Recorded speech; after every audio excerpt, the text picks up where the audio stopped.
그 선한 사마리아인 비유를 이제 해석할 때에 이제 여러분이 아마 한 번쯤은 들어보셨을 것 같아요. 저도 이제 신앙생활하면서 설교할 때에 그 이 비유에 대한 알레고리칼한 해석을 한번 들은 적이 있습니다. 예를 들면은 이런 해석이죠. 이제 예루살렘을 천국과 같은 도성으로 이해를 하고, 그 다음에 여리고는 타락한 도성으로 이해하는 거예요. 그리고 강도는 이제 범죄한 아담을 뜻하는 것이고, 강도 만나 죽게 된 사람은 아담이 타락하면서 그 여파로 이제 구원받지 못하는 타락하게 된 일반 사람들을 이야기합니다. 그러니까 여리고를 떠나가 이제 예루살렘을 떠나서 이제 여리고로 내려갔다. 이거는 천국을 떠나서 타락한 도성으로 내려간 거잖아요. 그러니까 강도를 만나서 죽게 될 수밖에 없는 거예요. 지나가는 제사장은 이제 율법이에요. 그리고 레위인은 선지서예요. 그러니까 율법이나 선지자들이 이 사람을 구할 수 없는 거죠. 그래서 사마리아 사람은 누구냐? 예수님으로 이해를 하는 거예요. 자, 오해가 없기를 바랍니다. 이게 바른 해석이라는 뜻으로 얘기한 게 아닙니다. 이게 잘못 해석하는 경향이 있단 말이에요. 그래서 예수님을, 자, 율법도 선지자도 구원할 수 없는 것을 예수님을 만나야 구원받을 수 있다. 은혜는 되죠. 이런 해석이. 그러니까 은혜는 되는데 이 비유가 원래 가르치고 싶었던 그런 말씀은 아닙니다. 자, 이런 식의 해석을 알레고리칼한 해석이다. 그렇게 이야기합니다. 자, A는 A 다시고 B는 B 다시고 이런 식으로 해석하는 거죠. 그래서 여기서 물과 기름, 상처를 물과 포도주로 발라주잖아요. 죄송합니다. 기름을 바르고 포도주를 부어서 상처를 싸매어가지고 고쳐준단 말이에요. 그거는 세례와 주의 만찬 예식을 뜻하는 거예요. 그럼 여관은 어디냐? 여관은 교회다. 여관 주인은 누구냐? 바울이다. 그러니까 예수님이 이 사람들을 누구한테 맡겼냐? 교회에 맡기고 그리고 바울의 신학에다가 맡겼다는 거예요. 그래서 이런 식으로 이제 해석을 하는 것이 바로 알레고리칼한 해석입니다. 근데 이제 대표적으로 이런 식의 비유 해석을 신천지가 많이 합니다. 이런 해석은 주관적으로 흐르기 쉽고, 물론 이 해석을 이야기한 학자는 아우구스티누스예요. 그러니까 훌륭한 학자도 실수를 범할 수가 있습니다. 그리고 그 당시에는 이런 해석들이 일반적인 방법들이었어요. 예수님은 알레고리칼한 해석을 하신 적이 없으시냐? 예수님도 하신 적이 있습니다. 근데 문제는 뭐냐면 예수님은 비유를 만들어내신 분이에요. 그러니까 당신이 하고 싶은 이야기를 비유로 만들어낼 때 이 알레고리칼한 해석은 비유를 만들어낸 사람은 할 수 있습니다. 왜? 제가 하고 싶은 이야기니까. 근데 오늘 말씀에 원래 예수님의 의도가 과연 그거냐? 아니에요. 예수님은 37절 말씀에 보면 이 비유 말씀을 하신 다음에 가서 너도 이와 같이 해라. 실천을 명령하시는 것이지, 그렇죠?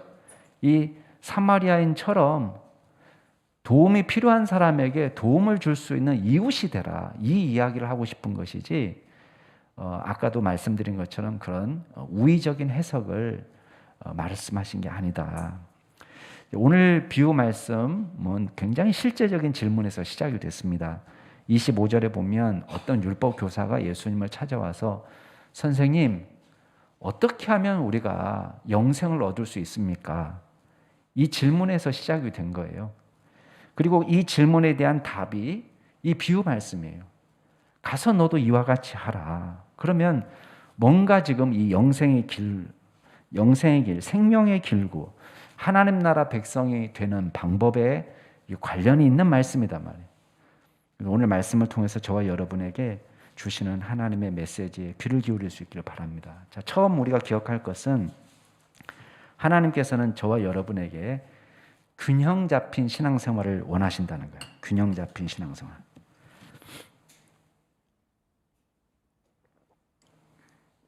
하나님의 말씀을 크게 두 가지로 요약할 수 있습니다. 성경의 말씀을 두 가지로 요약할 수 있는데, 하나는 뭐냐면 신앙이고 또 하나는 윤리예요.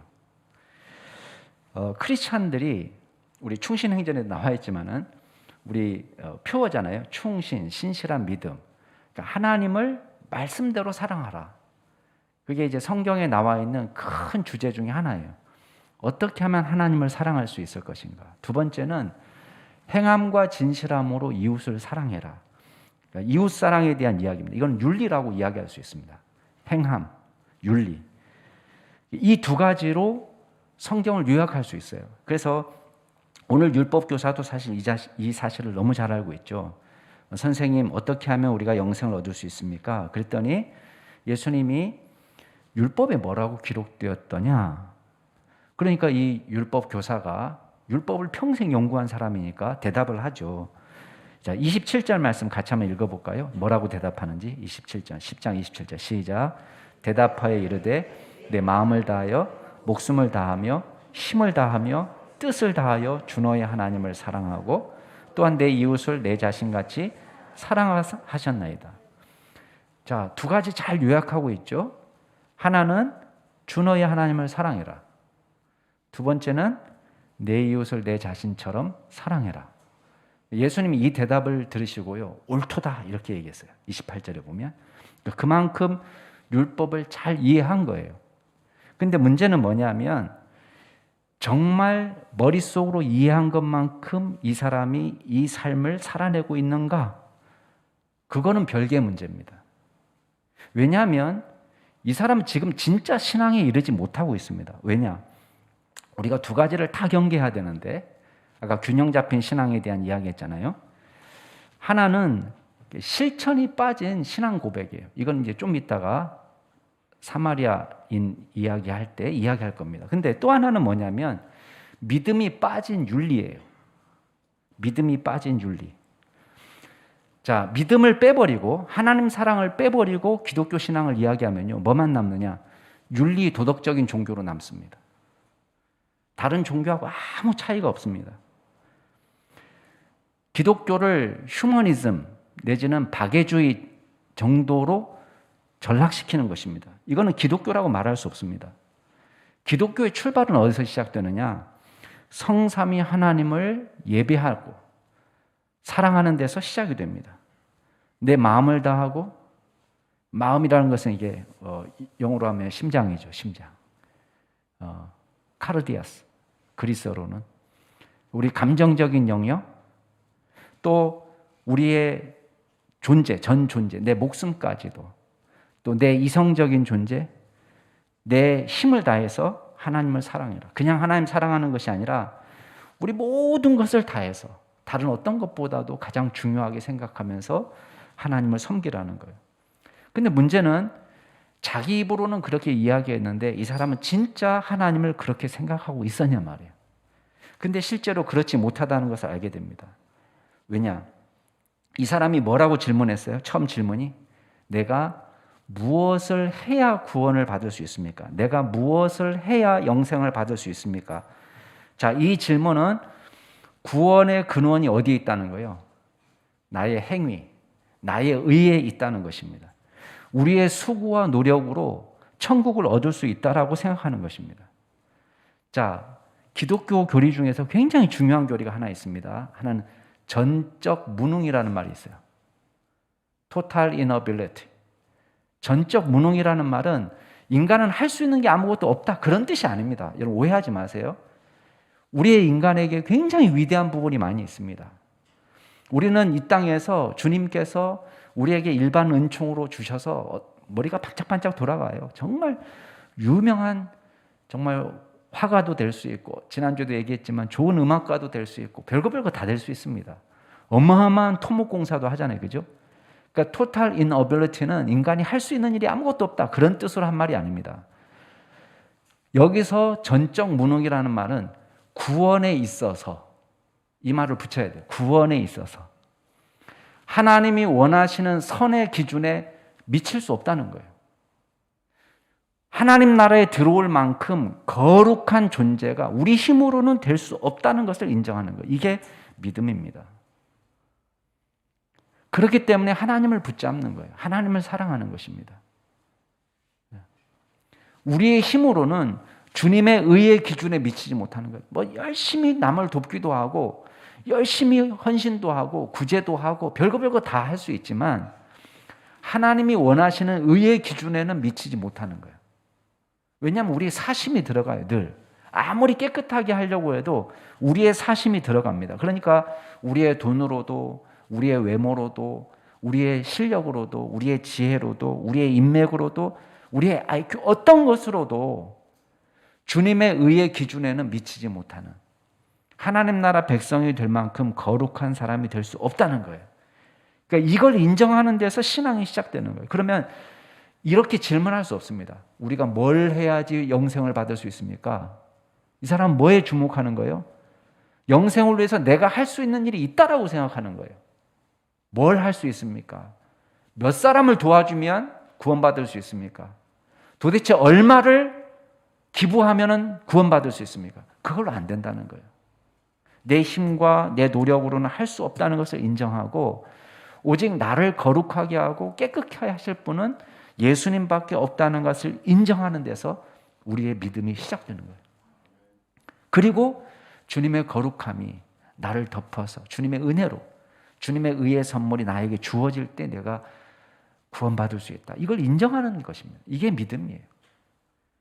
자, 또 한 가지 우리가 주목할 게 있습니다. 그게 뭐냐면 진짜 신앙은 이웃 사랑으로 나아간다는 거예요. 삶의 실천이 나타나게 되어 있다는 것입니다. 이게 영적으로 살아있는 사람에게 나타나는 모습입니다. 이 율법교사는 교리적으로는 바른 신앙 고백했어요. 마음을 다하고 목숨을 다하고 뜻을 다하고 힘을 다해서 주 너의 하나님을 사랑하라. 또 내 이웃을 내 몸과 같이 사랑하라. 바른 신앙을 고백했습니다. 그러나 종교적 경건의 모양은 있을 수 있지만 이 사람의 신앙은 바리새주의예요. 자, 바리새주의는 어떤 걸 바리새주의라고 얘기냐면 위선적인 신앙을 바리새주의라고 이야기합니다. 당시에 바리새파 사람들이 형식적인 신앙을 고백하면서 삶으로는 나타나지 않는 이게 바리새주의예요. 형식적인 신앙생활이에요. 이 사람은 예수님 왜 찾아왔어요? 진리를 알고 싶었습니까? 아니에요. 25절에 보니까 뭐하러 예수님 찾아왔어요? 예수님을 시험하려고 왔다는 거예요. 29절에 보니까 또 왜 질문합니까? 자기를 옳게 보이기 위해서. 진리가 궁금해서가 아닙니다. 진짜 영생의 길을 알고 싶어서가 아니라 무엇을 위해서? 예수님을 시험하려고, 자기를 옳게 보이려고. 그러니까 이 사람은 스스로 생각할 때 자기는 완전한 사람이에요. 부족함이 없어요. 근데 저 사람이 제대로 아나 모르나 시험하는 거예요. 근데 여러분, 예수님께서 이 사람의 외식적인 신앙을 간파하시고 들려주신 말씀이 오늘 말씀의 선한 사마리아인의 비유입니다. 소위 선한 사마리아인의 비유. 근데 자, 우리가 편의상 비유라고 부르지만요, 이 사건은 실제 일어난 사건일 가능성이 더 많습니다. 왜 그러냐? 일단 예수님의 비유의 성격을 한번 보세요. 예수님 보통 어떤 비유를 하시죠? 예수님은요, 구체적인 이렇게 사람을 들어서 하시는 비유가 많지 않습니다. 대부분은 무슨 밭에서 씨 뿌리는 농부가 씨를 뿌렸더니 뭐 어떤 거는 열매를 맺고 어떤 거는 죽어버리고 이런 얘기. 또 농부가 밭에서 일을 하다가 보물을 발견하고 그 파던 것을 중지하고 가서 자기 전 재산을 들여서 이 밭을 사가지고 왜? 뭐 때문에? 보물 때문에. 그런 비유 이야기들이 대부분이에요. 그죠? 근데 여기는 구체적으로 지명이 나옵니다. 예루살렘도 나오고 여리고도 나옵니다. 이 예루살렘은 해발 810m에 있었고요. 여리고는 해수면보다 더 낮은 자리예요. 한 해수면에서 250m 더 내려가요. 그리고 여기는 숲이 우거져 있고 기후 조건도 괜찮아요. 그래서 헤롯도 여기다가 여리고에다가 겨울용 별장, 겨울용 왕궁을 만들어 놓을 정도로 여리고가 살기 괜찮은 곳입니다. 그리고 실제로 제사장과 레위인들도 출퇴근하는 예루살렘에 출근해야 될 사람이 여기 여리고에서 사는 경우도 있어요. 거리로는 어느 정도 떨어져 있느냐? 우리로 따지면 여기서 한 운악산 자연휴양림 정도입니다. 그러니까 그 정도. 근데 문제는 뭐냐면 여리고 너무 살기 좋은데 예루살렘하고 여리고로 가는 그 길이 문제예요. 여기는 황무지예요. 그리고 강도가 자주 출몰해요. 산적들이. 그러니까 위험한 동네예요. 이 구체적인 지명을 언급하고 있습니다. 그리고 예로 든 사람도요, 등장인물도 굉장히 구체적인 직업이 나와요. 그냥 A라는 사람이 지나가다가 도와주지 않고, 이렇게 얘기하지 않고 제사장이 지나가다가, 레위인이 지나가다가 그렇게 얘기합니다. 그리고 정작 도와준 사람은 누굽니까? 사마리아 사람이에요. 그러니까 우리식으로 얘기하면요, 이런 거예요. 존경받는 독립운동가, 뭐 안창호 선생님이나 안중근 선생님이 지나가다가 도와주지 않았는데 일본 순사가 도와줬다. 만약에 이걸 비유로 얘기하면 여러분 어떤 반응이 나오겠습니까? 청중들이. 가만히 얌전하게 듣고 있습니까? 아니죠. 에이, 이 사람이 이게 말도 안 되는 소리. 뭐 어떤 그런 일이 이렇게 화낼 게요. 왜? 안중근 선생도 그냥 지나가고 안창호 선생님도 그냥 지나가고 공교롭게도 다 안 쉬네요. 네. 근데 어쨌든 안 선생님들이 다 안 도와주는데 아니 일본 순사가 도와줘? 에이, 말도 안 되는. 그렇게 했을 거예요. 그죠? 근데 청중들이 입 싹 다물고 있어요. 왜 싹 다물고 있어요? 기분 나쁜 말이지만 가만히 듣고 있어요. 왜 듣고 있었냐? 그래서 사람들이 얘기할 때 이 이야기는 실제 있었던 이야기고 그 예수님 당시에 이 비유를 할 때 이 청중들 대부분이 이 사건을 알고 있었다고 짐작합니다. 그럴듯하죠? 근데 여러분 보세요. 이 사건의 전말은 그렇습니다. 어떤 사람이 예루살렘에서 여리고로 내려가다 강도를 만났어요. 싹 다 뺏겼습니다. 얼마나큼 뺏겼느냐? 옷까지 싹싹 다 벗겨놓고 갔어요. 이 사람이 가진 거를 완전히 제로로 만들어 놓고 간 거예요. 그냥 발가벗겨 놓고 그 다음에 그냥 갔느냐? 아니요. 거좀 죽을 만큼 때려놓고 그냥 버려놓고 갔어요. 근데 제사장이 지나가다가 그걸 딱 봤어요.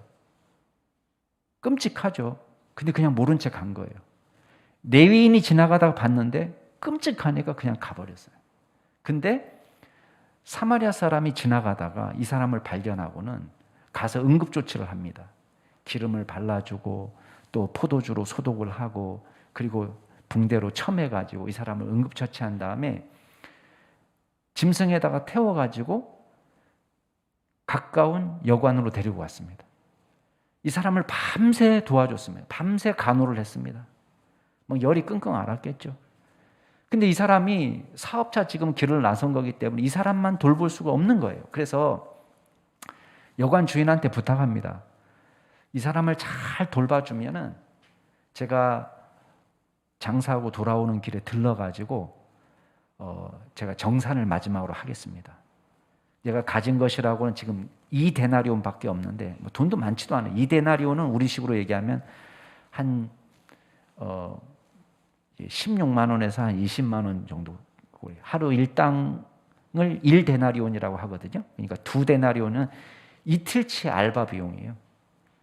그러니까 뭐 8시간 시급 10,000원으로 계산하면은 하루에 8만 원 받았다고 칩시다. 그러면 16만 원이에요. 16만 원 주면서 내가 가진 게 지금 이거밖에 없는데 돌아오다가 이것보다 더 돈이 들어갔으면 내가 마지막 정산을 하겠다. 이 사람 제발 살려달라. 이렇게 하고는 간 거예요. 자, 여러분이 이 이야기를 들으면서 어떤 생각이 듭니까? 뭐 제사장이나 레위인이 도와주지 않아야 될 이유는 뭐 도와줄 수 없는 여러 상황은 변명할 수 있겠죠. 아유, 죽은 것 같아. 뭐 이렇게 할 수도 있는 것이고, 아니면 아유, 이 사람 지금 금방 두들겨 맞은 것 같은데 강도가 어디 있는 것 같다. 빨리 도망쳐야지. 이렇게 했을 수도 있어요. 아니면 종교적으로 내가 죽은 사람을 만지면 부정하게 되니까 내가 제사장으로서 일해야 되는데 방해를 받을 수도 있다. 뭐 이렇게 생각했을 수도 있습니다. 근데 어떻게 되든 간에 어떤 핑계를 대더라도 죽어가는 사람을 살려야 되는 그 의무만큼 의무보다 더 절박한 핑계가 있을 수 있겠습니까? 근데 여러분이 이 말을 들으면 아유, 어떤 시대나 그냥 목사 장로들이 문제야, 제사장들이 문제야, 레위인들이 문제야, 뭐 이렇게 생각할 수 있지만 이 문제는 목사 장로들만의 문제가 아니에요. 여러분의 문제이기도 한 것입니다. 여러분, 우리의 신앙이 드러나는 곳은 어디냐? 교회가 아닙니다. 우리의 신앙이 드러나는 곳은 가정이고 일상입니다. 사회입니다. 우리가 여기서 얼마든지 거룩하게 앉아서 찬양하고 예배하고 기도할 수 있지만 믿지 않는 사람들은 우리가 얼마나 성경을 많이 읽는지, 얼마나 기도를 열심히 하는지, 얼마나 성경 예배 시간에 찬송을 크게 부르는지 믿지 않는 사람은 아무 관심이 없어요. 믿지 않는 사람의 관심은 뭐냐면 일상에서 이 사람이 어떤 사람이냐, 그게 관심이 있는 것입니다. 근데 이 사마리아 사람은 정말 믿는 사람의 취해야 될 당연한 행동을 보여주는 것 같습니다. 사실은 이 사람이 믿는 사람인지 믿지 않는 사람인지도 사실은 잘 모릅니다. 이 이야기 속에서. 근데 우리가 주목해 봐야 될 것은 뭐냐면, 자, 처음에 이 이야기가 어떻게 시작이 됐어요? 율법 교사가 물어보는 거예요. 내 이웃이 누구입니까? 29절에서 그렇게 질문했어요. 그 질문에 대한 이야기예요. 이 율법 교사의 관심은 어디에 있었냐? 내가 도와야 될 이웃이 누굽니까? 그거예요. 이미 잘하고 있다는 거예요. 근데 내 사랑을 받을 대상, 내가 도와줄 만한, 도움을 받을 만한 자격이 있는 사람이 누굽니까? 이거에 이 사람은 집중하고 있어요. 여러분은 이 질문이 뭐 이런 질문이 다 있어 이럴지 모르지만 당시 유대인들에게는 이게 너무나 당연한 질문이에요. 왜? 유대인들은요, 자기 서클, 이너 서클 안에 들어와 있지 않는 사람들을 쉽게 배제했습니다. 예를 들면은 랍비들은요, 이렇게 가르쳤습니다. 이방 여인이 애 낳았는데 난산이다, 도와주지 마라 이랬습니다. 여러분, 이방 여자가 애를 낳고 있는데 난산인데 도와주지 말라는 게 왜 그래요? 그렇게 덧붙입니다. 야, 세상에 이방인 한 명만 더 늘어날 뿐이야. 여러분, 집에서 우리 강아지를 키울 때도요, 걔가 아기를 낳을 때 어떻게 합니까? 미역국 끓여주잖아요, 그죠? 옛날 어르신들, 옛날 우리 할머니. 걔가 강아지를 낳아도 미역국 끓여줍니다.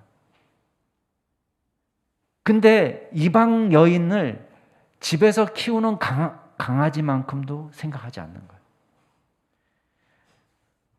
SNF파는 그 사람들 예수님 당시에, 물론 성경에는 나오지 않는 파지만 예수님 당시에 존재했던 파입니다. 얼마나 거룩했냐면 예루살렘 성전도 부패했다고 보고요, 독자적으로 광야에 나가서 자기네들만의 거룩한 수도원 같은 모임을 갖고 있었던 사람들입니다. 이 세상과 완전히, 이 세상이 너무 지저분하기 때문에 단절해야 된다. 그렇게 자기들이 거룩하고 의로운 사람이라고 생각했던 이 SNF파 사람들도 모든 어둠의 사람들은 미워하라고 가르쳤습니다. 예를 들면 배교자라든지 이단자라든지 밀고자들이라든지 이런 사람들은 구덩이에 그냥 집어넣고 도와주지 마라, 죽여라, 그 말이에요. 얼마나 끔찍합니까? 예수님 당시에 장로들의 유전도 바로 그런 거예요. 원수를 미워해라. 내 이웃은 사랑하지만 원수는 미워해라. 물론 자 보세요. 우리 크리스찬의 섬김이 가까운 데서 시작되는 것은 맞습니다. 당장 주변에 있는 어려운 사람부터 도와야 되는 게 맞죠. 갈라디아서 6장에도 보면은 우리가 기회 있는 대로 모든 사람에게 착한 일을 하지만 특별히 믿음의 사람들에게 더해라, 이렇게 얘기하고 있습니다.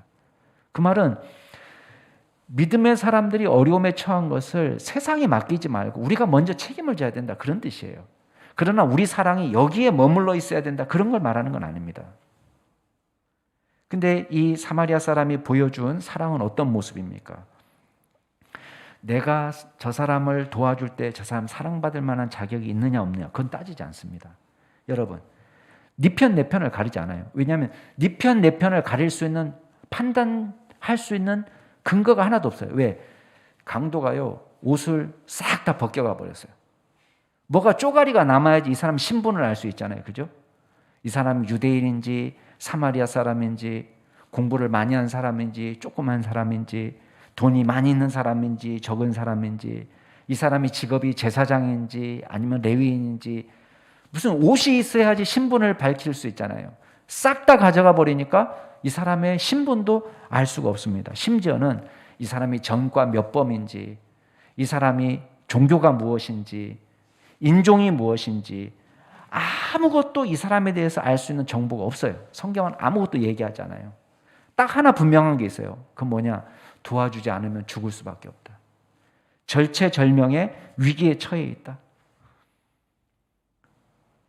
이 사마리아 사람이 이 사람을 도와준 거예요. 그래서 여러분 아까도 말한 것처럼 이 사람 믿는 사람입니까? 자, 사마리아 사람이 구원받은 사람이에요? 구원받지 못한 사람이에요? 성경은 그것도 얘기하지 않아요. 쉽게 말하면 예수님께서 이 이야기를 할 때 자 봐라 이 사람이야말로 믿는 사람의 전형이다 이렇게 말하는 것이 아닙니다. 이건 그냥 상식에 해당되는 이야기예요. 그냥 보통 사람 구원받은 백성이 한 행동이 아니고 일반 보통 사람이 어렵고 고통받는 사람을 만났을 때 하는 그냥 일반적인 본능적인 행동이라는 거예요. 엄청난 신앙인이기 때문에 하는 것도 아닙니다. 유대인들이 생각할 때 사마리아 사람은 믿지 못하는 사람이고 지옥의 땔감이에요. 근데 유대인들이 생각하는 지옥의 땔감 같은 사마리아 사람도 어려움을 겪은 사람을 보면은 죽어가는 사람을 보면은 살려주는 것이 당연하단 말이에요. 이게 엄청난 이게 윤리적으로 굉장히 칭찬받고 정말 높임을 받아야 될 그런 행동이 아니라는 걸 말하는 것입니다. 이게 믿는 사람의 전형이다. 그게 아니에요. 도움이 필요한 사람에게 도움을 줄 수 있는 아주 상식적인 행동. 여러분 예수님이 질문합니다. 36절에 내 생각에는 이 세 사람 중에 누가 강도 만난 자의 이웃이 되냐? 자, 이상하지 않으세요? 그럼 질문 시작은 어떻게 시작이 됐습니까? 선생님 질문했습니다. 제가 도와야 될 이웃이 누굽니까? 이게 질문이었어요 원래. 근데 예수님은 이 질문을 비틀었어요. 일부러. 동문서답이에요. 지금 어떤 걸 질문하고 있어요? 제가 도와야 될 이웃이 누구죠? 라고 질문했더니 예수님 그거에 대한 대답은 하지 않으시고 반문하세요. 누가 이 강도 만난 사람의 이웃이냐는 거예요. 처음 질문은 누가 내가 도와줘야 될 이웃이냐를 물었는데 예수님은 도움을 받아야 될 이 강도 만난 사람의 이웃이 진짜 누구냐. 그러니까요 자존심 상해서 사마리아 사람입니다 이렇게 말 못하는 거예요. 너무 자존심 상해 유대인한테. 그러니까 뭐라고 대답하냐면 자비를 베푼 사람입니다. 그랬더니요 예수님이 이렇게 얘기해요. 가서 너도 이와 같이 해라. 여러분 이 이야기의 핵심은 뭡니까? 이 비유의 목적이 무엇입니까?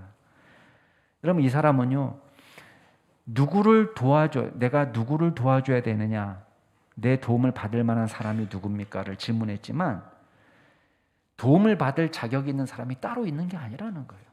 예수님이 우리에게 말씀해 주시고 있는 건 뭡니까?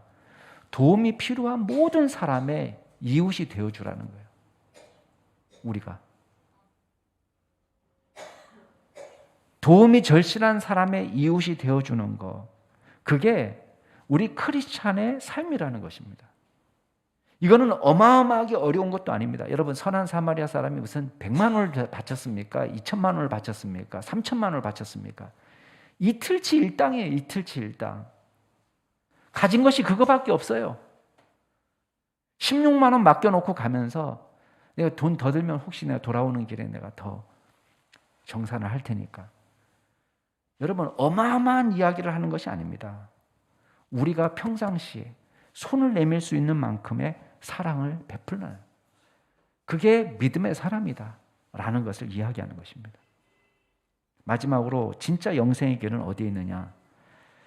믿음에 있다는 것을 이야기하고 있습니다. 여러분 이 선한 사마리아인 비유 다음에 나오는 이야기가요 마르다와 마리아의 집에서 일어난 사건이에요. 여러분이 다 아는 이야기입니다. 예수님이 길을 가시는데 이제 마르다의 집에 방문하셨어요. 이곳은 베단입니다. 근데 손님이 왔으니까 마르다는 바빠요. 왜? 식사 대접해야 되니까 엄청 바쁘게 막 일을 하는데 반찬을 몇 가지 해야 되냐, 시장도 봐봐야 되고 막 난리 벌어졌는데 마리아가 예수님의 발 앞에 앉아가지고 말씀만 듣고 있는 거예요. 그랬더니요, 마르다가 참다 못해서 한마디 합니다. 여러분 40절 말씀에 뭐라고 얘기합니까? 40절 같이 한번 읽어볼까요? 시작. 마르다는 준비하는 일이 많아 마음이 분주한지라 예수께 나와 이르되 주여 내 동생이 나 혼자 일하게 두는 것을 생각하지 아니하시나이까 그를 명하사 나를 도와주려 하소서. 아니 주님, 내 동생이 그냥 저 혼자 일하도록 이렇게 놔두는데 그걸 한 말씀도 안 하십니까? 좀 가서 언니 좀 도와주거라. 한 말씀만 좀 해주십시오. 사실 마리아 들으라고 한 말이죠, 그죠? 예, 예. 야, 너 이리 와. 이렇게 해도 되는데 그렇게 안 하고 이제 선생님이 부탁합니다. 그랬더니 예수님이 의외의 말씀을 하십니다. 자, 41절 42절 같이 한번 읽어볼까요? 시작. 주께서 대답하여 이르시되 마르다야 마르다야 내가 많은 일로 염려하고 근심하나 몇 가지만 하든지 혹은 한 가지만이라도 족하니라. 마리아는 이 좋은 편을 택하였으니 빼앗기지 아니하리라 하시니라. 물론 이 말씀은 마르다를 너 왜 그렇게 해? 라고 야단치는 건 아닙니다. 그죠? 마르다야 마르다야 이름을 2번이나 불렀어요. 마르다! 이런 느낌이 아니에요. 그죠? 좀 느낌이 친근한 느낌이에요. 마르다 마르다. 더 친근하게 얘기하면 꾸짖는 건 아니지만 그렇다고 지금 마리아가 하는 이 엄청 칭찬받을 만한 일도 아니라는 걸 보여줘요. 그러면서 지금 마리아가 옆에 앉아서 예수님의 말씀을 듣는 것을 뭐라고 표현하냐면 마리아는 이 좋은 편을 택했다라고 이야기합니다. 자, 예수님에게 있어서 정말 좋은 건 뭐냐? 당신의 말씀에 귀를 기울이는 거예요. 경청하는 거. 자, 여기서 우리의 신앙이 시작되기 때문에 그래요. 목사님, 저는 교회를 한 20년 다녔는데요. 믿음이 뭔지 모르겠어요. 이런 사람들이 대부분의 특징은 뭐냐면 교회를 오기는 왔는데 주님의 말씀에 경청을 잘 못했을 때 그렇습니다. 자, 믿음은 뭐에서 난다고 그랬죠? 들음에서 나고 들음은 그리스도의 말씀으로 말미암는다. 하나님의 말씀을 잘 귀 기울여 들으면요, 믿음이 자라게 되어 있습니다. 자, 이게 시작이에요.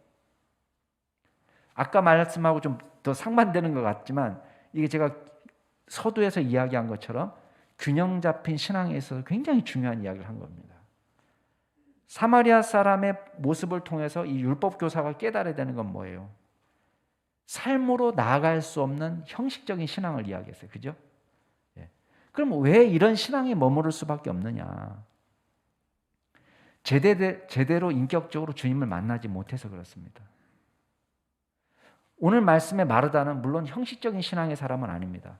분주하고 힘들고 어렵지만 예수님이 볼 때는 뭐가 더 중요하냐? 예수님의 음성에 귀를 기울이는 것이 훨씬 더 중요한 거예요. 거기에서 신앙이 시작되니까 주님의 말씀을 경청하는 것. 그 당시에는요, 랍비들의 가르침을 받는 것도 남성들의 전유물로 생각했어요. 그러니까 여성들은 밥하고 남자들은 말씀 배우고 이거예요. 근데 지금 마리아는 당시의 통념을 깨고 지금 어디에 있느냐? 예수님의 가르침을 받고 있는 거예요. 근데 예수님은 이것을 하나님의 말씀을 배우는 것을 남녀 모두에게 다 해당되는 일로, 남성의 전유물이 아니라 모든 사람에게 필요한 것으로 가르치는 것입니다. 여러분 시편 73편에 보면 이렇게 되어 있습니다. 하나님을 가까이 하는 것이 내게 복이다. 하나님을 가까이 하는 것이 내게 복이다. 내가 주 여호와를 나의 피난처로 삼아 주의 모든 행적을 전파리이다. 이게 생명의 길이에요.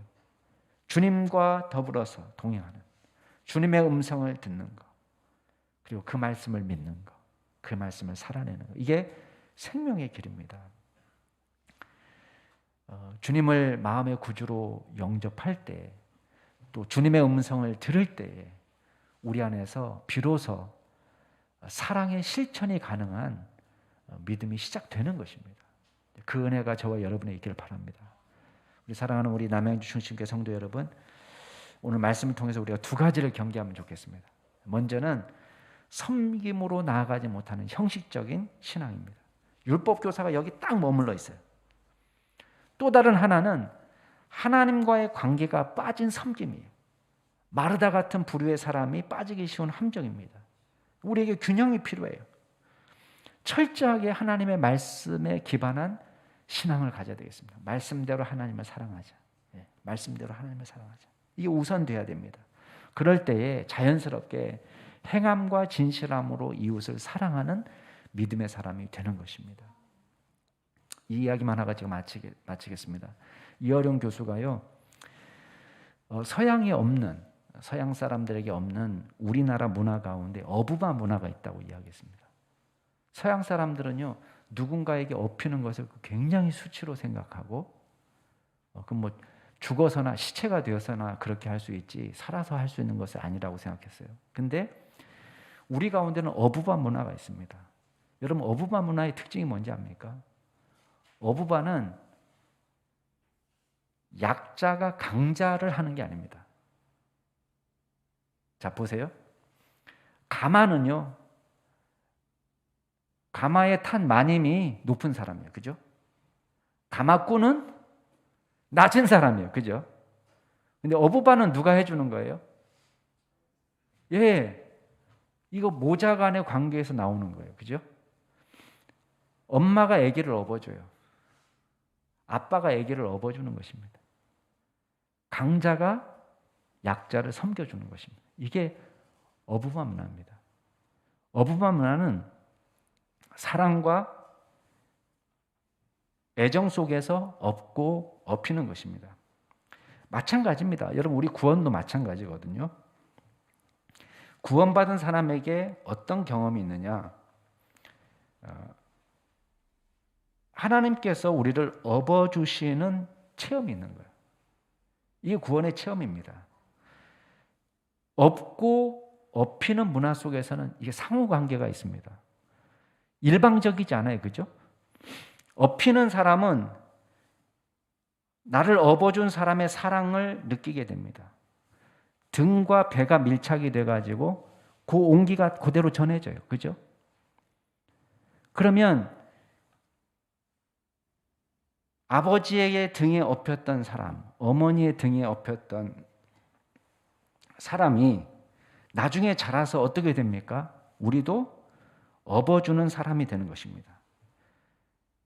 우리의 아기를 업어주고 연약한 사람을 업어주고, 그리고 우리가 장성했을 때는 몸이 약한 어머니들 업어주는 사람이 되는 것입니다. 이게 어부마 문화입니다. 근데 여러분, 우리도 마찬가지예요. 우리의 신앙은 어떤 신앙이냐?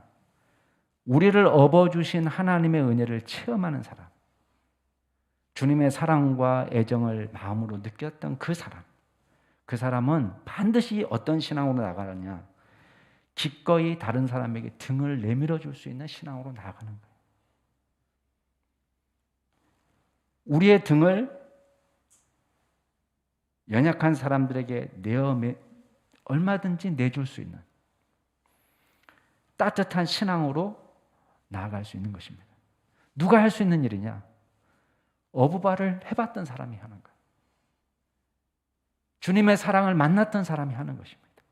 그 사랑이 다른 사람을 업어주고, 또 그 업어주는 어부바 신앙이 또 다른 사람에게 전달되고 또 전달되는 그런 놀라운 은혜가 나타날 때 우리 공동체가 변화되고 우리를 통해서 이 사회도 변화되게 될 줄로 믿습니다. 그 은혜가 저와 여러분이 있기를 바랍니다. 이 시간 같이 한번 우리 말씀을 생각하면서 우리 통성으로 같이 좀 기도하면 좋을 것 같습니다.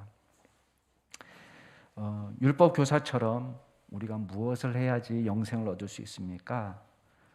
호기롭게 질문하는 모습이 우리 어리석은 모습이 아니었습니까? 우리 자신의 무능을 인정하지 못하고 우리의 힘으로 하나님 나라를 얻을 수 있다고 착각했다면 이 시간 우리가 회개하시고 우리가 철저히 십자가 은혜만 붙잡을 수 있는 믿음의 종이 될 수 있도록 도와주시옵소서. 먼저 기도하시기 바랍니다. 그리고 한 가지 더 기도하실 때는 우리가 아버지의 따뜻한 등에 업혀서 구원받은 하나님의 백성으로서 기꺼이 우리 등을 다른 사람에게 내어줄 수 있는 진정한 이웃사랑을 실천할 수 있는 믿음의 종이 되게 해달라고 같이 기도하겠습니다. 우리 자신의 무능함을 깨닫고 우리를 주님의 크신 은혜로 구원하여 주옵소서. 기도하시고 또한 이웃사랑으로 나갈 수 있는 믿음의 종이 해달라고 우리 두 가지만 놓고 또 말씀을 생각하시면서 같이 동성으로 기도하시겠습니다. 아버지 하나님, 주님께서 우리를 불쌍히 여겨 주옵소서.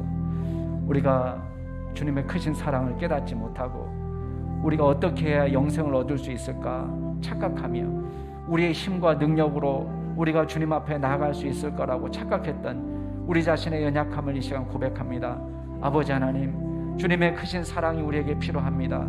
주님께서 오직 우리를 위하여 십자가에 오르시고 아낌없이 피 흘려주신 그 사랑을 우리가 기억하며 주님의 그 크신 사랑으로 구원받았음을 기억하며 믿음으로 나아가는 귀한 종들이 다 될 수 있도록 도와주시옵소서.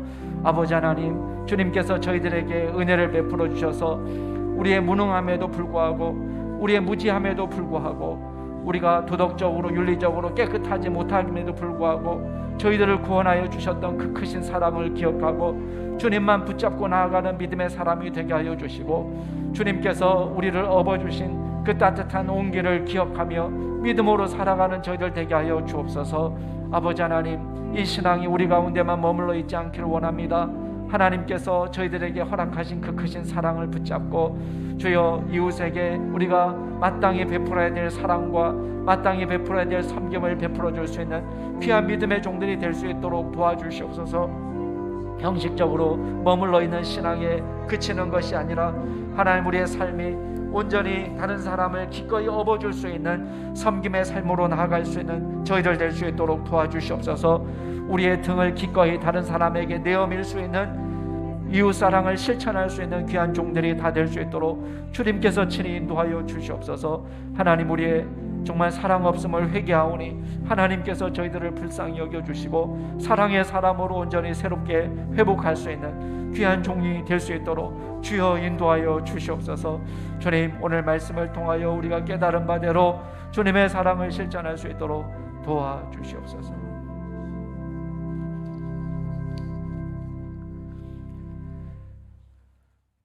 주님의 온기로 품어주시고 저희들을 안아주시고 구원하신 그 크신 주님의 사랑을 늘 기억하며 이 땅에서 살게 하시고 저희들이 기꺼이 우리의 등을 내어밀 수 있는, 기꺼이 이웃을 사랑할 수 있는 믿음의 종으로 저희들을 새롭게 변화시켜 주시옵소서. 감사드리며 모든 말씀 예수 그리스도의 이름으로 기도드렸습니다. 아멘.